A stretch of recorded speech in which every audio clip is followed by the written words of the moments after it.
assalamu aleykum wa rahmatullahi wa barakatuhu. Bandiraɓe sehilaɓe janggiyankoɓe, en gari e alluwal men battinigal ko ɗo haaɗi hankadi ko jangete ko e gotal gotal on kollama ɗum. Hande noon ko coɓanɗe ɗe goni ɗo, mbawon ɗum andude, mbawon ɗum famde. Kalɗo jiiɗen ma mawɗo e ba mawɗo takkodiri biyete ko mba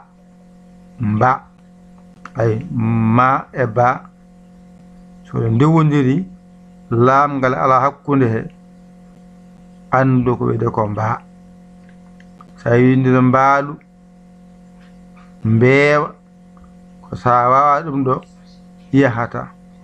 Wadde ganda mawɗo ko ni windirte, tokoso o ko ni windirte. Wadde ko mba wiyete ko mba ona yide mba. ɗoni ko na e da, so ndendi wiyete ko nda. Ko wiide ndondimi, ndewmi, darimi, ko ɗen geɗe tan e geɗe goɗɗe baɗe noon ko ni. So ɗo ɗiggani ando yahata on bange. O woni mawɗo o na e da ko nda wiyete. Tokoso o nani ko na e da nden ndeta wona nda. Ay sa wi nda sodoy nda, ay nda o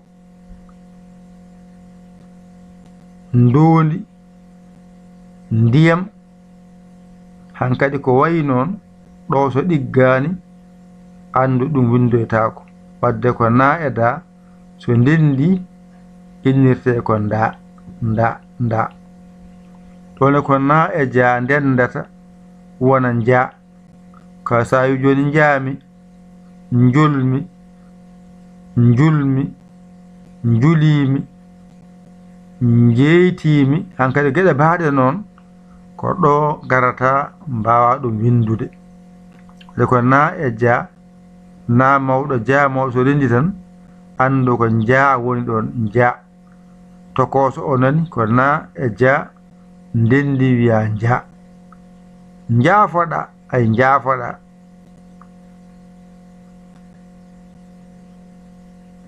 Njool ɗo ko na e ga ndendata wona nga. Sa yiɗi windude ngaari, ngeloba, ngori, hankadi geɗe baɗe noon, ngaflimi, ngaflaw, geɗe baɗe noon ko ɗo garata mbawa ɗum windude. Ko na e ga ndendata wona nga. Sa wi ngammi ko ɗo mbawata ɗum. Ɗo won tokoso ko na e ga wona nga. Sa wi ngahmi ko ɗo. Sa wi nguleki ko ɗo so ɗiggani yahata. Bisimillah jangen. ɗo ko mba mawɗo, ɗo ko mba tokoso, ɗo ko nda mawɗo, ɗo ko nda tokoso, ɗo ko nja mawɗo, ɗo ko nja tokoso, ɗo ko nga mawɗo, ɗo ko nga tokoso. Wadde mba mawɗo, nda mawɗo, nja mawɗo, nga mawɗo. ɗo ko mba mawɗo, nda mawɗo, nja mawɗo, nga mawɗo. Ay ɗo mba mawɗo, mba tokoso. Ay ɗo ko nda mawɗo, ɗo ko nda tokoso. Ay ɗo ko nja mawɗo, ayi ɗo njaa tokoso ayi ɗo ko ngaa mawɗo ayi ɗo ko ngaa tokoso wadda faami hen kadi noon ko jangete e pular en timmini hankadi nanɗon ɗo ko mbaa mawɗo mbaa tokoso ndaa mawɗo ndaa tokoso njaa mawɗo njaa tokoso ngaa mawɗo ngaa tokoso joni mbaɗan ɗo mbaɗen ni mbiyen ɗo mbaɗen ni ay banani ban ay ban ndam ay ndaa o nan ɗo ay so ɗo ala joni a wawata wiide ndaa o ɗo ko ban ɗo haaɗi ay ndaa nani mbaɗɗa hen ma o woni bandam bandam bandam ay njeho nani ay njang ay ɗo joni mbiɗama bandam ay njang ay njaa o ari njang ay ngaa o ari nga ay njang njang ngaa pooɗa njanga ay gadda mbaa o ay mbaa waa mbaa mbawa ay joni mbaa nanɗo aniɗo joni ay ɓiɗo ndaa ay ɓiɗo henna njaa ay ɓiɗo henna ngaa ay ɓiɗo no mbaa wadde ngolɗo bindol a jangi hen mbaa o a jangi hen ndaa a jangi hen njaa e ngaa no mbiɗa ɗum ko bandam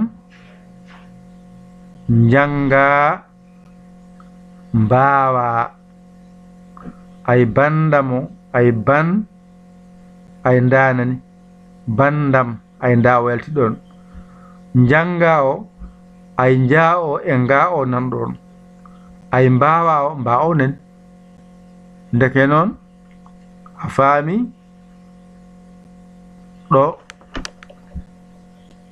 ɗo en ɗum ɗo ɗo woni ndaa o wonayi mbaɗamo ni ay ɗone ko ɗo woni njaa o ay mbaɗamo ni ay ɗo woni ngaa o mbaɗamo ni wonayi ɗo woni mbaa o mbaɗamo ni ay gasi wadde a faami ɗo woni wadde a faami ban ay ko ndaa o umminma ndaa o nani ndam ndam ɗo woni ban ɗo haaɗi ndam ɗo haaɗi ay njang ay njaa o nani njang ko ɗo kaɗɗa ay ngaa o nani ay ngaa nani mbaawa ay mbaa o nani wadde a faami ɗum ɗo tan addanima nayi ɗi fof lawol gotol ɓallo haqqille ma o wata woɗɗudema wadde janggen mbaa mawɗo mbaa tokoso ɗo ko ndaa mawɗo ɗo ko ndaa tokoso ɗo ko njaa mawɗo ɗo ko njaa tokoso ɗo ko ngaa mawɗo nga tokoso wadde o wagginima o wima bandam njanga mbaawa bandam njanga mbaawa wona yide bandam janga mbawa jo sa waɗi joni ni adi ha ɗo mbaɗani ay nayi de sa waɗama ni ay nan ɗon ay ngara kadi ƴetta oɗo mbaɗamo ni ha ɗo ngara ɗo pesa less to ay garna kadi oɗo mbaɗani ha ɗo pesa less to ay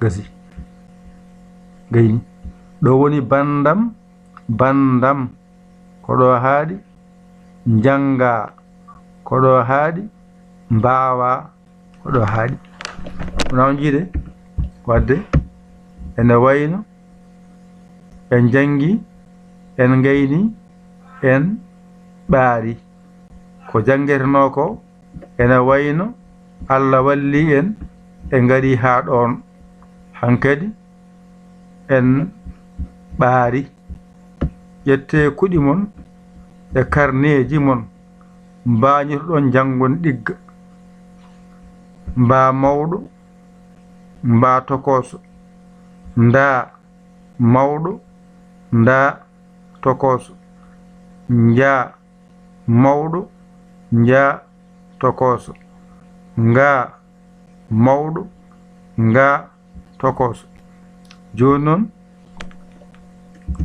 hankadi ene wayno en gandi ko janguɗen ko nan ɗon en ɓaari wona hankadi en ɓaari nani alloma nan ɗon mbañirɗon jangon ɗigga ɗo ko bandam janga mbawa nde wonnoon ko jangguete ko gasi heddi ko bandam janga mbawa ko jangguete alkol ko en gayni hankadi kala ko alkoyngal bindumi a jangani andu ko alluje ma ngoni ɗiggani hankadi kala ko bindumi a jangani andu ko alkule ɗen bindanno mami ɗe woni a jangani ɗe a wawaɗe hankadi ala ko bindanmi kawata jangude mi hollima laaɓɗe ɗe masɗe ɗe daɓɓe ɗe e polle ɗe alkule ɗe mi hollima par gotal gotal hande en jangi ɗiɗi so ndendi wadde bandam janga mbawa bandam janga mbawa ɓeɗo ken wawde so gañi kadi payne goɗɗum kadi natene masɗe kolɗa kadi masirte kadi on ban kadi keeda toon hankadi joni gonta windiyanke gonta jangiyanke inchallahu taala ƴettu kuƴol ma e karne ma mbañitoɗa janga ɗigga a hoolaki hoore ma ƴewata ko bawɗo ngal walluma ha jiita lawol aɗa yamna walluma a saggi hen noddu en 00221 77 906 14 81 mbaɗa yaya mbaɗa jiya WhatsApp o ngara caggira saggere ma a saggani ko ɗum jinmi yo Allah wallu yo Allah newnu yo Allah reen yo Allah on gondiɗo o ko musidɗo mon guiɗo mon saabu Allah yaya ley kawla Sénégal alhamdulillahi bil alamina on jarama salam hankadi alluji men gasi gasi heddi ko jangon ɗigga mbawon heddi ko jangon ɗigga mbawon heddi ko jangon ɗigga mbawon wassalam